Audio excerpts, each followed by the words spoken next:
Eu ando nisto desde 2018 e o que aconteceu ontem não é de todo normal. Não é normal ver uma vela de 10% de Bitcoin, ou seja, que ela sobe basicamente 10 mil dólares e depois no dia seguinte ver a devolução total dessa mesma vela. Isso não é de todo normal. Obviamente nós já sabemos o motivo pelo qual aconteceu, tendo em conta a notícia da reserva de valor de Bitcoin e algumas altcoins que foram anunciados por Donald Trump. Mas o que está aqui não é apenas e só isso. Há aqui muito mais que está a afetar o mercado das criptomoedas. Se nós olharmos para o mercado tradicional, meus amigos, isto é uma sangria monumental. Já há muito tempo que também não se via algo assim. Se olharmos para o peso pesado, pesadíssima, digamos assim, a Bitcoin do mercado tradicional, que é a Nvidia, nós podemos ver que ela está a perder um suporte importante. Aqui no meu indicador já estamos muito próximos de fazer aqui um cruzamento desta faixa verde para a faixa vermelha e a última vez que isto aconteceu com a Nvidia tivemos uma queda depois desse cruzamento de 54% e antes disso tivemos uma queda de 40%. Se olharmos também para o Nasdaq podemos ver que estamos a perder um suporte macro. Se olharmos, por exemplo, também para o SP500 podemos ver exatamente que estamos a perder um suporte macro. Portanto, meus amigos, as coisas de facto não estão fáceis e há vários motivos pelo qual isto está a acontecer e principalmente os motivos são macroeconómicos. Portanto, no episódio de hoje vamos esmiuçar tudo isto e para vos dizer que a tempestade está aí, pode até ser mais grave do que aquilo que nós estamos a pensar nos próximos tempos, mas vos garanto que o sol voltará a sorrir. Portanto, fiquem aí até ao final que vai seguramente valer a pena.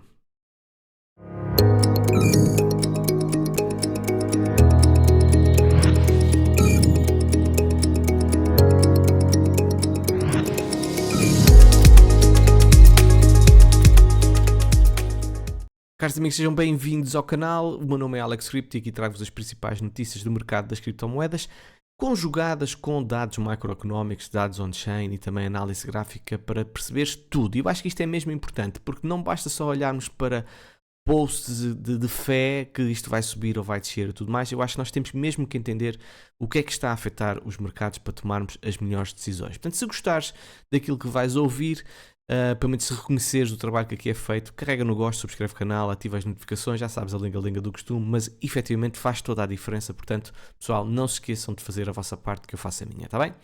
Bem, Donald Trump está no centro do furacão. Basta nós fazermos uma pesquisa, Trump tarifas, e podemos ver logo. Estados Unidos impõem tarifas sobre o México e Canadá a partir desta terça-feira. Rendimentos do título de zona de euro caem após tarifas de Donald Trump.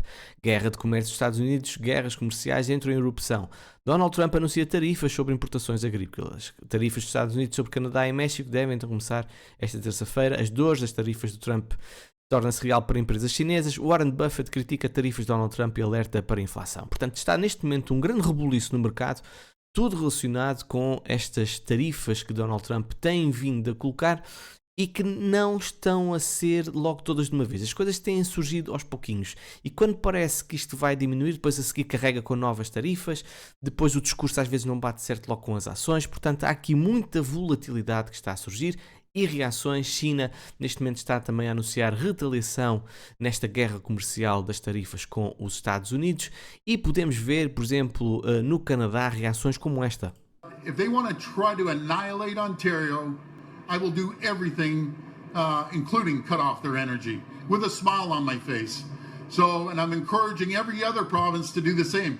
Quebec, Manitoba, BC, we all have to act in unison. Out east, they rely on our energy. They need to feel the pain.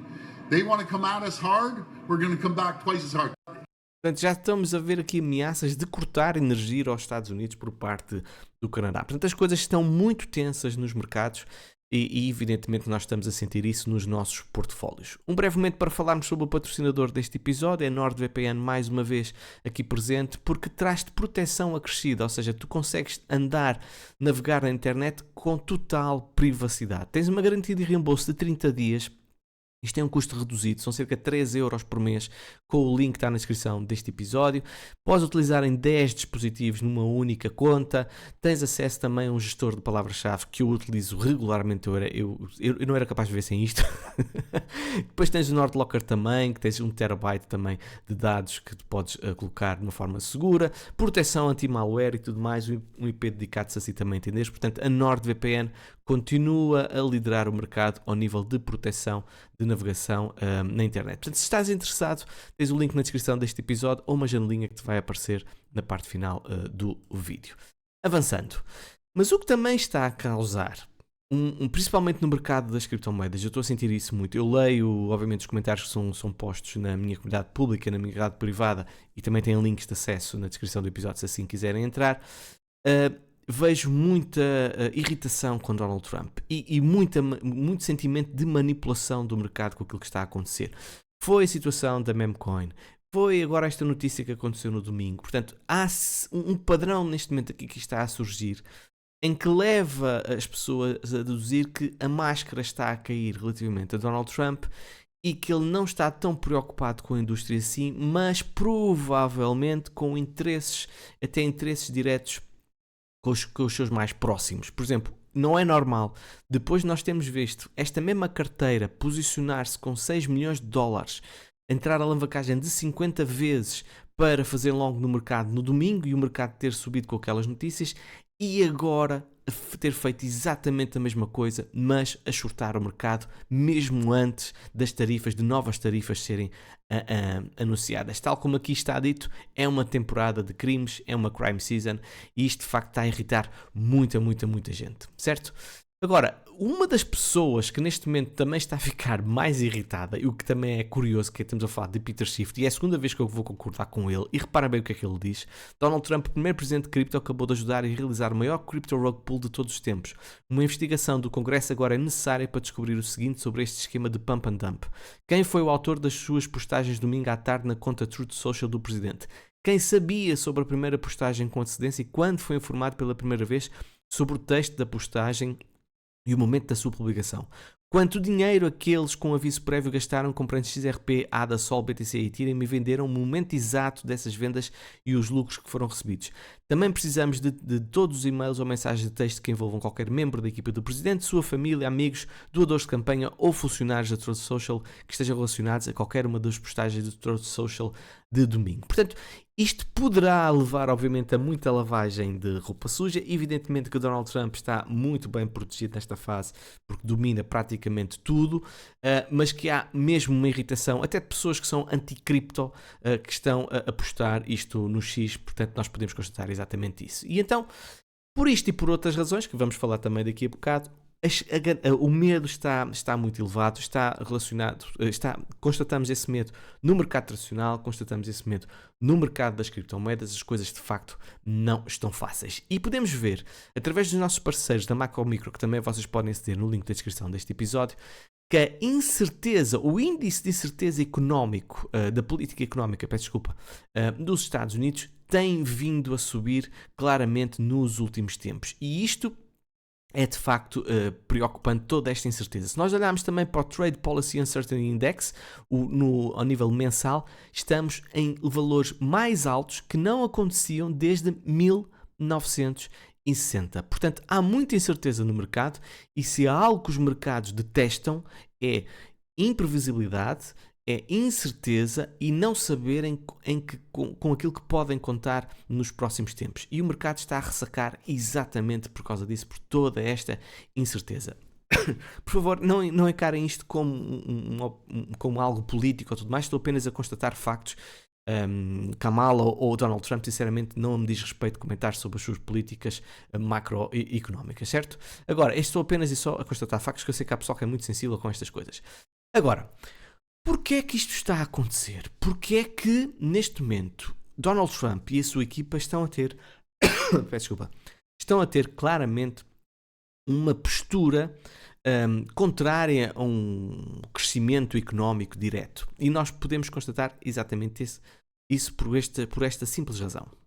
Here with the Doge team is to help address the enormous deficit. We simply cannot sustain as a country $2 trillion deficits. the interest rates, just the interest on the national debt now exceeds the Defense Department spending. We spend a lot on the Defense Department, but we're spending like over $1 trillion on interest. If this continues, the country will become de facto bankrupt. O país está a caminho da bancarrota, segundo diz Elon Musk, se continuarmos com um déficit de 2 trilhões de dólares. Só em juros é uma brutalidade. Não é nada que nós nunca tínhamos falado e não é nada que as pessoas não saibam. Mas é se calhar a primeira vez já há algum tempo que isto está a ser encarado de frente e se está a tentar fazer alguma coisa. Neste caso via aquela Doge que foi criada com Elon Musk à frente. Agora, há outro post no X que de facto isto pode ir diretamente ao coração dos americanos e é importante também ouvirmos. I really want to emphasize to people that this is a very important point. If we don't solve the deficit, there won't be money for medical care, there won't be money for Social Security. We either solve the deficit or all we'll be doing is paying debt. Portanto, o que está aqui neste momento a ser posto em cima da mesa para os americanos ouvirem é assim: ou resolvemos o problema da dívida, ou o vosso sistema de saúde, o sistema da segurança social, as reformas está posto em causa e nós vamos à falência. Neste momento é isto que está a ser colocado em cima da mesa. É uma dramatização do discurso e evidentemente nós sabemos que a impressão de capital pode prolongar isto, se calhar eternamente, não faço ideia, mas que neste momento está-se a tentar resolver ou pelo menos caminhar para uma solução. Está. Agora, se vai ser ou não possível, isso efetivamente é uma conversa que eu não consigo ainda ter e é muito cedo para tomarmos essas decisões. Depois temos reações, como é óbvio, não é? Gary Blank diz, sim, votei em Trump, mas nunca pensei que ele seria tão tolo a ponto de realmente avançar com tarifas de 25%, dada a história bem documentada como a lei de tarifas Smoot-Hawley de 1930 desencadeou o início de uma grande depressão. E é isto neste momento que começa também a surgir, conversas de depressão, recessão. E já sabem que os mercados reagem obviamente a isso e não estão a gostar desses sinais. Agora, vamos esmiuçar um bocadinho a questão das tarifas, porque isto é o que está a causar isto tudo, é a questão das tarifas. E tal como aqui é dito neste Bravo's Research relatório, a espada é uma espada de dois gumes. Portanto, o principal objetivo das tarifas é fortalecer a produção nacional. De facto, os Estados Unidos têm um problema porque sofreram um declínio enorme nos últimos 40 anos, coincidindo com o aumento meteórico das importações. Aliás, nós podemos ver exatamente o aumento das importações e depois um declínio muito grande ao nível da empregabilidade, que nós podemos constatar aqui por esta linha roxa. O segundo objetivo das tarifas é, evidentemente, gerar receita documental. Nós já acabámos de ouvir que o déficit é cerca de 2 trilhões, é muito elevado por trimestre, portanto, e isto tem que ser combatido. E, evidentemente, com mais impostos, não diretamente às pessoas, mas, obviamente, a quem está de fora, aos outros, e, evidentemente, que é uma receita acrescida que o governo americano vai ter. Agora, até que ponto é que isto afeta a inflação? Porque um dos medos é que, e há muita gente a dizer, que isto vai afetar a inflação diretamente ao consumidor. E nós podemos ver que, de facto, há motivos para as pessoas pensarem isso. Por exemplo, vimos isto acontecer em 2018, quando Trump impôs uma tarifa de 20% sobre máquinas de lavar chinesas e mais tarde aumentou essa mesma taxa para 50%. Os preços da máquina de lavar nos Estados Unidos aumentaram exatamente cerca de 12% após a implementação dessa tarifa. No entanto, o impacto da inflação por meio de tarifas provavelmente é exagerado. Pesquisas académicas sugerem que cada aumento de ponto percentual nas tarifas efetivas normalmente aumenta os preços ao consumidor em apenas 0,1%. E nós podemos ver exatamente isso no primeiro mandato de Donald Trump, porque embora as tarifas tenham sido inicialmente impulsionado a inflação, esta voltou rapidamente a quase 2% da meta do FED. Aliás, se nós ampliarmos a análise, eu já vos tinha mostrado isto também no passado, na década de 1930, as tarifas estiveram extremamente altas, e nós podemos ver aqui nesta linha aqui azul, e a América teve a passar por um período deflacionário, ou seja, nem sequer houve inflação, houve um período de deflação. Portanto, evidentemente, no curto prazo nós podemos ter uma consequência ao nível da inflação, mas a médio prazo não é de facto verdade que as tarifas são inflacionárias para os Estados Unidos. Historicamente assim o mostra e já vos tinha mostrado isto no passado. Agora, no curto prazo, meus amigos, isto de facto cria esse receio, ok? Agora, o grande problema, meus amigos, está provavelmente para a economia, para os mercados, para as empresas. A preocupação mais significativa com as tarifas está, na verdade, nas margens de lucro das empresas. E nós podemos ver que há uma relação direta com tarifas e lucros das próprias empresas. Com tarifas propostas agora 4 vezes superior ao que foi feito no passado, o impacto pode chegar a 5 trilhões de dólares, ou seja, cerca de 10% do valor do mercado total do SP 500. E este relatório, meus amigos, é de meados de fevereiro, ainda não sabia estas últimas atualizações. As previsões recordes de lucros do SP 500 do Wall Street ainda não levaram em consideração este impacto potencial. É aqui que as tarifas podem então ser ter o seu maior impacto sensível. A história mostra que a queda nos lucros corporativos geralmente precede as recessões, pois as empresas cortam custos, demitem funcionários e desaceleram os investimentos. E isto é o que está neste momento a preocupar muitos mercados. A possibilidade de uma recessão, a possibilidade de uma depressão, como eu acabei de dizer há pouco. E reparem este indicador. A previsão do PIB, ou seja, do crescimento do GDP, do crescimento americano, por parte do Atlanta Fed Nowcast, que é uma previsão, leva uma cacetada monumental e nós podemos ver exatamente isso no gráfico. Portanto, nós passamos de valores positivos para, neste momento, uma queda de 2,82. Não, por uma retração de 2,82 pontos percentuais. É efetivamente muito. E isto, evidentemente, que está a assustar o mercado, certo? Agora, no nosso PIB, como digo, o nosso PIB americano, está projetado para continuar a cair até que o Fed reverta o curso no Quantitative Tightening. E isto vai ser inevitável num sistema baseado em dívida e na situação em que estamos. E é exatamente isso que agora vai começar a estar aqui em cima da mesa. Já começam a sentir-se movimentações ao nível da previsão do Fed sobre as taxas de juros. E se lembram seguramente que aquilo que estava previsto para 2025 era a descida de apenas uma única redução das taxas de juros, depois passou para 2 e neste momento nós podemos ver que até dezembro já vai em 4. Já vai em 4, ok? Portanto, está-se claramente a antever uma inversão da política do Fed, porque se os mercados começarem a cair, se a economia começar a retrair e entrar em possibilidade de recessão, já sabem que o Fed vai intervir, porque é um dos seus objetivos abordar essa questão. Aliás, sexta-feira, meus amigos, vai ser o dia D. Anotem no vosso calendário, vai ser o dia D, porque nós vamos ter os dados non-farm payrolls e vamos ter os dados do desemprego. Se por acaso os dados do desemprego começarem a aumentar, isto vai significar a possibilidade de uma contração económica forte. E se isso acontecer, provavelmente vamos ver um discurso de Jerome Powell mais, quando eu digo dovish, é dovish no sentido de apoio à economia, certo? Porque infelizmente nós estamos naquela fase das boas notícias, que são mais notícias são boas notícias, e isso tudo baralha um bocadinho os que é mais pessoas, que é perfeitamente normal, até eu fico baralhado, certo? Agora, daqui para a frente o que é que pode acontecer? Ok? As pessoas estão muito focadas no curto prazo, estão muito focadas numa possibilidade de uma queda num espaço de uma semana, um mês, 2 meses, 3 meses, não faço ideia. Mas por norma, o que costuma acontecer quando as coisas complicam é exatamente, e nomeadamente aqui podemos ver esta faixa verde, que são momentos de recessão, em que os mercados caem, e este é o SP 500, porque o Bitcoin é muito novinha para eu se calhar estar a puxar os dados da BTC, nós podemos ver que a seguir o que acontece é o Fed, que é esta linha azul, a intervir, certo?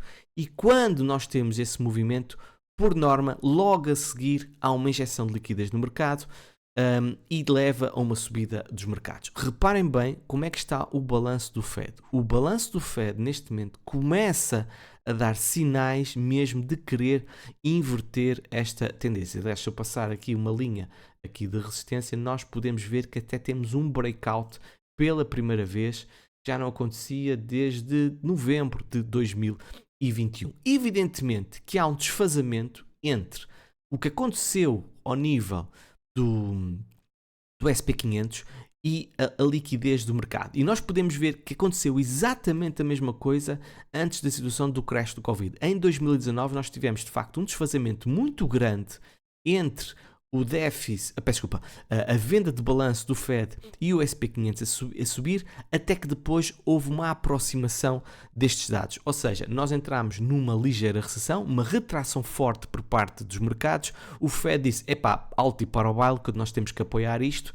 E depois então o que é que aconteceu? Nós tivemos esta subida por parte de liquidez do Fed e depois consequente subida do SP500. E, meus amigos, eu acho que é exatamente isso que vai acontecer. Eu acho que nós vamos ter, se calhar, uma retração aqui do ativo do SP500 que vai seguramente afetar o Nasdaq, que vai seguramente afetar o mercado das criptomoedas, mas depois rapidamente nós vamos ver então o Fed a intervir e depois a voltarmos a subir nestes índices, porque nós sabemos que têm sempre uma tendência de alta. Por causa que eu digo que é preciso ter paciência e perceber aquilo tudo que está a acontecer, ok? Agora, há um motivo pelo qual me faz subscrever esta teoria. Reparem bem o que é que o governo americano está a pensar fazer. Eles estão a pensar subir o teto da dívida em 4 trilhões de dólares. 4 trilhões de dólares. E é um bocadinho estranho estarmos a ouvir um discurso de retração, de contração, de poupar, de corte de despesa. Dodge, por exemplo, já eliminou cerca de 2 bilhões de dólares e ao mesmo tempo temos os republicanos a aumentarem o teto da dívida em 4 trilhões de dólares. E aqui é que isto sinceramente me baralha o esquema, porque as pessoas não são coerentes com isto. Portanto, eu percebo o discurso de Elon Musk. Eu até percebo a questão das tarifas, ok? Até percebo o motivo que está por trás disto tudo, por causa do desequilíbrio que está a acontecer e tudo mais, blá blá blá blá. Mas depois vão aumentar o teto da dívida em 4 trilhões de dólares. Isto significa que eles não conseguem dominar este bicho ainda. E para já vão ter que aumentar o teto da dívida. E aumentar o teto da dívida já sabem as consequências que há também nos mercados. Onde é que se calhar pode ser a solução para os Estados Unidos? E toda esta conversa que tem acontecido com Donald Trump, Putin, Zelensky, aquela confusão toda que foi na Casa Branca, as ameaças de cortar o apoio à Ucrânia, as ameaças de sair da NATO, pode estar relacionado com isto. Dinheiro. Mais de metade do orçamento do governo americano é gasto com o exército e gastamos mais em guerra do que as próximas 10 nações juntas, do que 10 nações juntas como a China, a Rússia, a Índia, a Arábia Saudita, Reino Unido, a Alemanha, a França, etc. Se Trump e Elon Musk realmente quisessem cortar gastos necessários, cortariam o orçamento do Pentágono, que falhou em 7 auditorias seguidas. Se nós olharmos, por exemplo, para a NATO, para os membros da NATO, 70% da despesa é americana e aqui há uma grande diferença. Portanto, até que ponto, isto agora vou entrar no campo da especulação, ok? Até que ponto, tendo em conta a proximidade e a afinidade e o respeito mútuo que pelos vistos existe entre Donald Trump e Putin, até que ponto não vai ser estabelecido um pacto entre eles os dois e quiçá até a China, para reduzirem a despesa ao nível do armamento, ao nível de todas estas questões de guerras e tudo mais, porque a própria Rússia também teria interesse nisso, porque evidentemente que eles estão a gastar muito dinheiro nisto tudo. Portanto, isto são tudo jogadas de bastidores que ainda podem estar a ser feitas. É tudo geopolítica, é tudo dinheiro, tudo isto faz rodar e obviamente nós somos apenas peões neste mundo muito, muito vasto e complexo, certo? Agora, tal como eu disse há pouco, boas notícias são más notícias são boas notícias. O Tom Lee, que é o fundador da Fundstrat Capital, diz que esta semana pode ser mesmo fundo, mas vamos ouvir o que é que ele tem, o seu posicionamento relativamente a isto tudo. Exactly. So from here on out, you think we bottomed? Have we seen the lows already? Because we didn't get worse than, what do we get, 5% on the S&P as far as the drawdown? Well, I think investors are going to be kind of watching out of the corner of their eye because Friday is the jobs report. Last week, consumption kind of raised concerns that maybe we're slipping into a slower or downshift in speed. So if the jobs report's really weak, there could be some panic. I would think that it would be, I mean, you know, we know about these crack addicts in the equity pit. They want more rate cuts. I would, if it's not too bad, just soft a little bit, and it brings back the prospect of more than 1 or 2 rate cuts, I could see the market rallying on that. Yes, that's right. I think if the job report is bad and maybe we initially panic, like even that day, then everyone's going to rethink and realize not only is the Fed put back, because the Fed now will need to cut, but I think that some of the things that look like the White House wants to slow the economy, they don't want to get to stall speed. So then the White House, I think, the Trump put comes back. So I think it helps markets. Isn't the bar very high, though, for Fed Portanto, estão a ver que ainda há aqui muita coisa que vai acontecer e sexta-feira, como eu vos disse, é o dia D e vamos ver seguramente movimentações de mercado nesse dia, seja para cima ou para baixo, não faço ideia, meus amigos. Agora, eu não sei porque é que eu nunca carregaste no gosto, certo? Eu acho que já tenho aqui conteúdo suficiente para merecer 3 segundos da tua vida para carregares no gosto. Vá, não custa nada e ajuda aqui o canal a crescer. Agora, Bitcoin, ok? Bitcoin é dependente neste momento de liquidez. E nós podemos ver pelo percurso de Bitcoin e por este indicador que aqui está, e já vos mostrei este indicador, é o BGL, e é gratuito e vocês podem ter acesso e prevê a liquidez. E nós podemos ver que até finais de março, meados de março, ok? Nós estamos aqui com liquidez muito baixa e depois ela começa a subir. E se a história se repetir, principalmente desde 2021, até porque o Bitcoin começa a ter um estatuto que já depende efetivamente mais de liquidez, quando é muito pequenino é um bocadinho irrisório, não é certo? Mas neste momento nós podemos ver desde 2021 a relação direta com a liquidez, certo? Eu acho que basta vocês olharem para o gráfico, carreguem no pause e seguramente vão constatar, não é preciso dizer muito mais. Sobre as altcoins, meus amigos, o que nos tem mostrado a história é que o QT, ou seja, o Quantitative Tightening, quando termina, é um ponto de diversão. Foi assim em 2019 e foi assim em 2022, quando o Quantitative Tightening também começou e a dominância de Bitcoin começou a subir. Meus amigos, espero que tenham gostado deste episódio, espero que tenham percebido. Eu acho que estamos de facto numa fase difícil, que pode ser durante mais algum tempo, mas médio prazo, eu acho que o sol vai voltar a sorrir, eu acho que nós também vamos ver os nossos portfólios a melhorar e ter uma melhor cara. Beijinhos e abraços e até uma próxima.